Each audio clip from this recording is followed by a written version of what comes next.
This is Max from Lynrd, and you're listening to Live Metal Puppets. Hell yeah. Oh, baby, I love you. I'm going to put some butter on your ass and you're in trouble, boy. Excuse me while I whip this out. On today's show, we have a planet full of beautiful women with giant vaginas. A rat update. Live Metal Puppets has a brand new phone number. I Prank YouTube. And the heavy metal band, White Light Cemetery. That and much more on this week's Live Metal Puppets. Make me laugh. Say something funny. Dance, boy. Yeah, it is starting to look like a piece of broccoli. You tiny penis bastard. Test 1, 2, test. Wah, wah, wah, wah, wah. That would be my luck. Like, I would go to a planet that's all women. And you are like their version of Hasselhoff. No, you know what it would be? They all be super freaking hot, but they all have really big vaginas. And they would be like, you're not putting that thing in me. What is that going to do? Where's the rest of it? Yeah. They have like vaginas that like you could like hide, you know, like if it rains, you could stand under there. And they're really tall and beautiful, long hair, amazing, 3 breasts, except for this giant vagina that rendered totally useless. I couldn't change their mood by poking them with this. And it would be poking. You have to practice the 2 A's. What? Abstinence or anal. Yeah, that's true.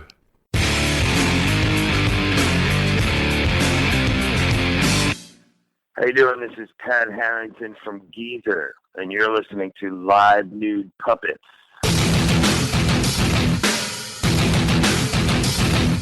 Hey, we got a new phone number, and if you call and leave a message, we're going to play it on the air. If you want to get a hold of us at Live Metal Puppets, the phone number is 1-747-477-LIVE. That's 1-747-477-5483. Give us a call, leave a message.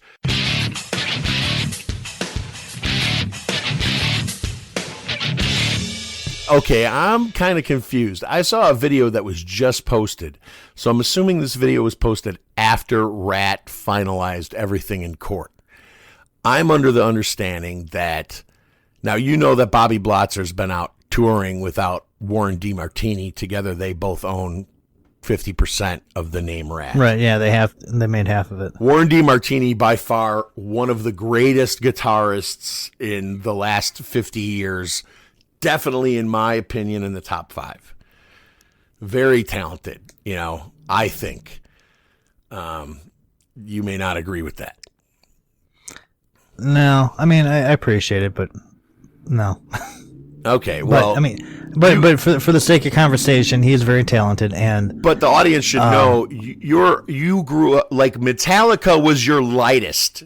If you don't have Stephen Pearcy or Robin Crosby, nobody has, because he tragically died of AIDS. Warren DeMartini, and really Robin was he was a rhythm guitarist. He got, all the solos he got were just to kind of even it out. And he was really the number one. He was the first guy in Rat. He owned that name.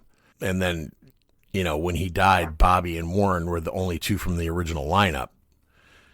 So anyway, the video I saw that was posted afterwards, not necessarily that it took place afterwards, but what I heard Bobby Blotzer say, and he had a nice excuse, was that nobody's going on tour with the name Rat unless I'm there.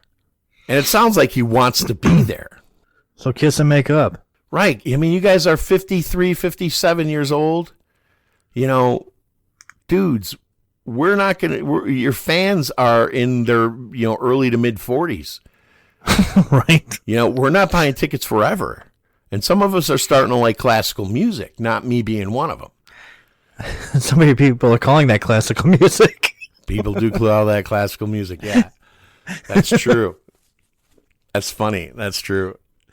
So I don't know what's going to go down, but I think that 100% of the fans would say, you know what? If David Lee Roth and Eddie Van Halen can play together, You guys can play together. You guys will make a shitload more money if you're all together. It doesn't matter what part of the combination is gone. Bobby Blotzer was my favorite Rat member after Robin died. And I was really pissed at Robin finding out that he was a junkie. Like, personally, like I said, that wasn't cool, and I'm not, that's weak. That was my interpretation at the time. So, I don't know. What do you think? Like I said, I mean, there are certain components within a band that you can interchange. Typically, guitarist and singer, not one of them. Yeah, drummer you can get away with. Bass player, depending on what you're playing and the style of music that you're playing, you can probably get away with changing a bass player here and there. But a lot of the stuff is too intricate and technical that you couldn't get away with it. It's not like a garage band. It was like, well, Dave couldn't make it. Hey, Steve, you want to sit in? That's not happening. And you know what? Bobby Blotzer says the lineup he has right now plays it dead on to the record, and it sounds just like the record, which I'm not sure really matters, because what's the difference? If I wanted to hear the record, I'd listen to the record. I want to hear the live version of shit. Yeah, but what's the difference if Bobby Blotzer's there or not? He's the guy behind the drum kit. I like Bobby Blotzer, but I ain't going to pay any more money to see him than I'm going to pay to see a Rat cover band. Remember the first time we saw Motley Crue? Yeah. They played with Scorpions? Yeah.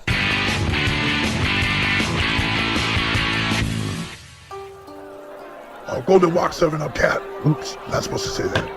Hey, do you guys got any more of that Kathmandu? Kathmandu! Let me check. Kathmandu!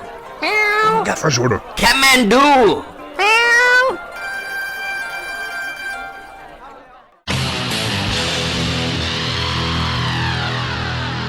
Oh, that was, well, the first bad idea was Rob and I wrote the ad while under the influence. Shh. So my mom's listening. So it started out, drummer wanted fatties, blacks, gays, and midgets are okay, but no Irish. That was our ad. It stayed up for about 10 minutes before some Irish guy got pissed. No, it was an Irish chick who was Yeah. And then we changed it, right? No, the first one was right. And then Rob rewrote the email under the same influence. And it read, fatties, blacks, Irish okay, but please no gays. But no lesbians. Or no lesbians, yeah. And, he wasn't having. But then we actually put a legitimate ad, and we took all the stupid stuff out because, But we said we at wanted some a point midget. we had to be sober. So we wanted a midget. Yeah. And we wanted a midget, so we put it. We got a midget. Yeah, we put an ad in and said, made sure that it was clear that midgets were okay, and we got a midget. And he was great. He was a dwarf, and he was the coolest dude I ever met. He carried a milk crate with him. Yeah. So that he could get up into the bus and get around. He was like 3 feet, dude. Yeah, but he his was dad was the guy on the Phil Collins album. Yeah. And a few album covers. His dad was on a few album covers. Yeah. I don't think he At made least a living at it, but he was. He was a male model. But and he looked just like his dad. But he was such a kick-ass drummer. But he was so thrown off by what we were doing, because we were musicians, but we were doing comedy. So, and if you put Circus of Legends into YouTube, you're going to see some crazy stuff with a lot of hits, man. I mean, I had this whole, what was that show, that Celebrity Rehab hoax going that like 60,000 people fell for. I mean, that thing was hot. And it was a hair short of viral, but it's funny. And it's me.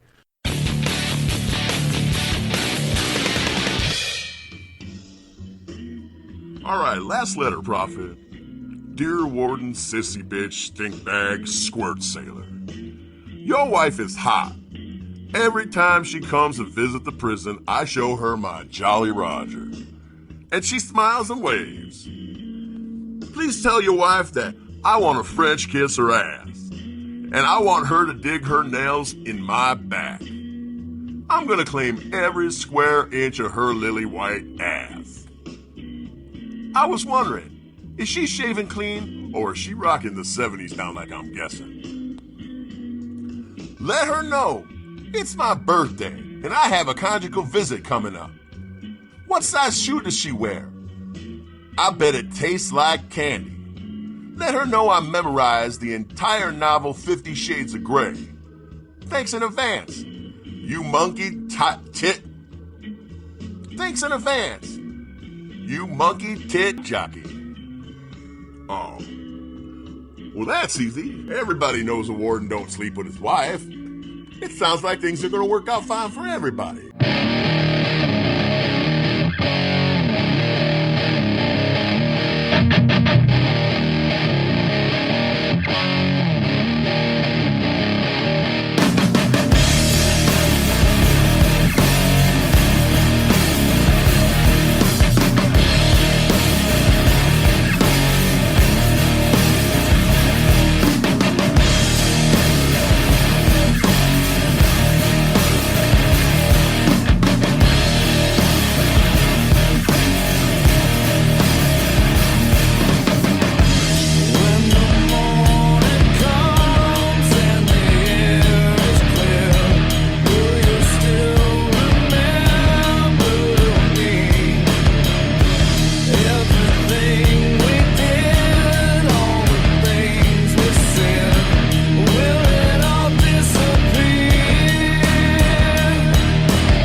That was Waiting from White Light Cemetery with Shea Bearden on vocals and guitar, Thomas Colley on drums, Tara Miller on bass, and Ryan Robin with guitars. And with us today is Thomas. How are we doing today? I'm good, man. How are y'all? I'm doing well. Thanks for joining us on Live Metal Puppets. You guys just released your newest album in January, is that correct? Yes, January the 13th. Cool. This thing's strong, man. I really like it. It was really kind of hard to pick a song that we wanted to feature. You've got so many that are really just good. I mean, they're. What's your favorite song off this album? Oh man, I would have to say undoubtedly my favorite song is Sky River. That was one of our choices as well. Yeah, I really enjoy that song. It's just pretty straightforward, in your face rock and roll. I mean, I really enjoy that one a lot. Well, it looks like you guys have been playing together through various assemblies since about 2008. Is that right? Yeah, late 2008 is whenever the original core members had kind of gotten together and started writing a few songs, and I think the band really took shape early that next year. Early 2009 is when the band really took off. How'd you guys all meet? Well, I mean, I can't really speak for the rest of the guys. I wasn't one of the original members. I ended up joining after I had not played music for several years due to family obligations, and upon turning 30, I kind of sort of I got a little depressed when I turned 30 and started looking to get back into music to kind of take my mind off that. And I had put an ad in the Craigslist, and a friend of the band got in touch with me and said he knew some guys that were going to be looking for a drummer, and that's how I ended up in the band. You've had a few years to kind of culminate your style and everything, but was there a specific group that ignited this and said, put you on the path of music? Oh man, me personally, honestly, I couldn't tell you what put me on the path of music. I always kind of wondered that. I wanted to be a drummer before I even wanted to play music. Like, I know that sounds weird, but I wanted drums before. The music came because of the drums. I had drums, so now I needed something to do with them. So yeah, I wanted to be a drummer before I really wanted to play music with them. So I probably backwards from most people, but that's the way it worked for me. It sounds like you know the answer to the chicken and the egg thing then, huh? You kind of had it all figured out before it even needed to be figured out. Yeah, something like that. Right. Well, you just released your most recent album, Careful What You Wish For. Well, let's talk about Waiting. What did you guys have involved when it came to writing this? Man, the songwriting process. It's kind of, usually Ryan writes most of our stuff, and when he comes to practice, for the most part, the riffs are written. He has the ideas.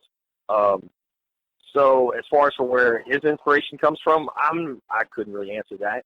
But I mean, we musically, all of our inspirations are pretty diverse. So I mean, he has his inspirations. He writes from that, and then he comes to the table. Brings it to the table at practice, and then we put it together into a song, and kind of all put our 2 cents in from where our influences come from. And you can kind of tell by listening to the songs how diverse those influences are. It comes from all over the place. It's really a huge mix for us. It's pretty diverse. We're not a one-trick pony kind of band. You know what I mean? No, it really is, and each song has its own story. One of the songs we could really only feature one, but Bullet to a Race. What really got me was your use of the cowbell in that thing. It was cool to hear, because you don't hear a lot of bands using it that way, but you use it as a part of the rhythm itself. It's cool. Yeah, I try to keep things fresh, and that was the thing. There's only so many ways you can play hi-hats or a ride cymbal, and I try to keep it fresh. I used it a little bit on our last album too. There was a song on our last album that I used the cowbell in the same fashion, playing, keeping time on the cowbell during the verses. So it was just, I try to keep it fresh, do a little something different, as much as I can. Well, I like how it works.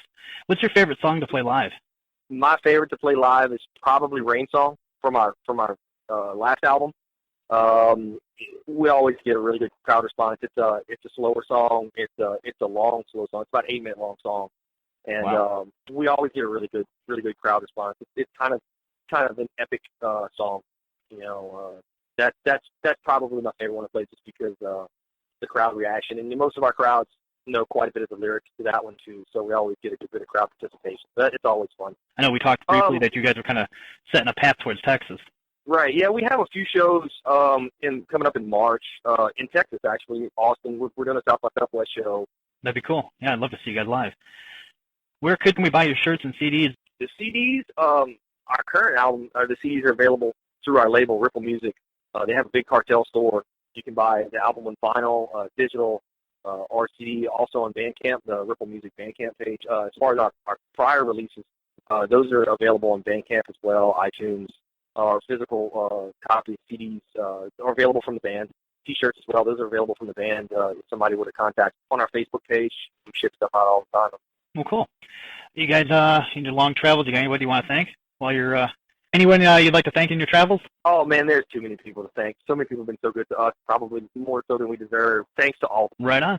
Well, with all that said, I want to thank you for taking time out of your schedule. I know it's been great hanging with you. Yeah, man, hopefully trying to get to Dallas in April. Got our fingers crossed on that. It's been a while since we've been there. We got quite a few friends in Dallas.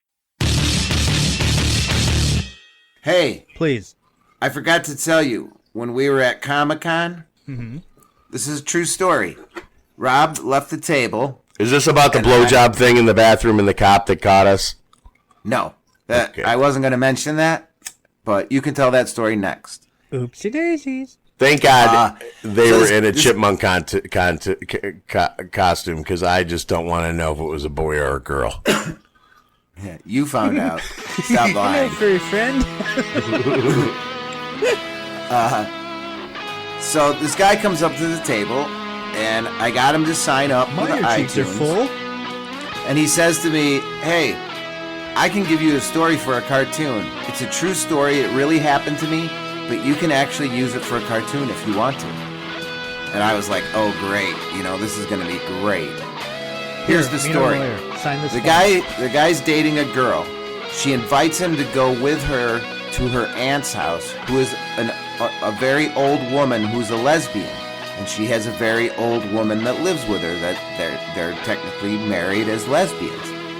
So they get there, they have some coffee cake or whatever, and they say, we haven't had a man around for a long time, and our dog died a couple of months ago, and we had to put him in the freezer because we haven't been able to dig a hole because we can't dig a hole. Could you dig a hole for us to bury the dog? And he said, yes. At some point, a woman needs a man. At some point, so they get a woman the dog needs a man. out. You can He be sees lesbian. how big it is. He's looking I at how thought that you were going to a different direction with the dog dying and that they needed him for a different reason. I don't know why. I just So thought that was he the measures direction up where the it was going dog. in. He sees how big it is. He goes outside. He digs the hole. He digs it down. They ask him to dig it down like 3 feet, so that it's down. So he digs the hole down. The old woman comes out with the younger girl, and they walk up to the hole, and she goes, "Could you make it a little deeper?" And he says, "Yes." And she goes, I also have a couple cats in the freezer that I want to throw in with him. Wow. So they bring the dog out, and they proceed to bring out 12 cats that are frozen and dead in the freezer. That belong to the neighbors. And he They're all piles the missing cats in the neighbor. Hey, they totally could. They could have totally sold us to the Golden Walk. This is a movie. Yeah, you could. Yeah, they could have just went to the Chinese place. It would have been on the now buffet. This is number 57. Thank you very much. So now let's take that twisted mess and turn it into a cartoon. It's gonna be Catmandu on the buffet at the Wild Golden Eagle restaurant. Basically, what it comes down to is the Asian culture has had it together and correct all these years. Well, they usually do. Except for that whole lead paint thing. They're not good at that. And driving. I don't care. I don't want to hear about it from anybody. I'm not putting anybody down. White men can't jump. That's just the way it is. Shit happens. We all get our own little special things that we're good at. Math, squatting, and pooing correctly. The Asians have that down 5,000 years now. 5,000 years and counting, motherfucker. And counting. Hopefully we won't be on their calendar. Wait, let me redo that. Anytime soon. 5,000 years and counting, round eye. We coming for you, Promenade Eyes! Yep. I saw it coming the whole time. Send us some stuff. And if for some strange reason you'd like to mail us something, we can be reached at Live Metal Puppets, P.O. Box 210366, Bedford, Texas 76095. That was... What? You always say it twice. For those of you that are hearing impaired, that was P.O. Box 210366, Bedford, Texas 76095. If you need to hear it a third time, just rewind the motherfucker, okay? Rewind it. Hit the 15-second button back and pause it. But don't send dildos. This is Mark with Freedom Hawk, and you're listening to Live Metal Puppets. Rock out with your hawk out. Last week I did a prank unboxing video for Star Wars nerds. Yeah. It's pretty funny. You could skip, fast forward a little bit in the middle. I might edit before you even see. This is actually terrifying for people to watch. If you watch him opening this thing with the knife, he must be using a butter knife. This thing is so dull. Yeah. I'm watching this and I'm fearing for him like he's going to lop off a finger or something. Yeah, it does kind of get, it is a little like that. But the end of it is kick-ass. So if you like it's a twist videos, nobody will see coming. Yeah, and if you got a Star Wars friend over 18 or 21, this might be a good video to send them. It's the unboxing of the Darth Vader lightsaber from Rogue One. And just go to play along and play along with that. Batches. I don't have to show you any stinking batches.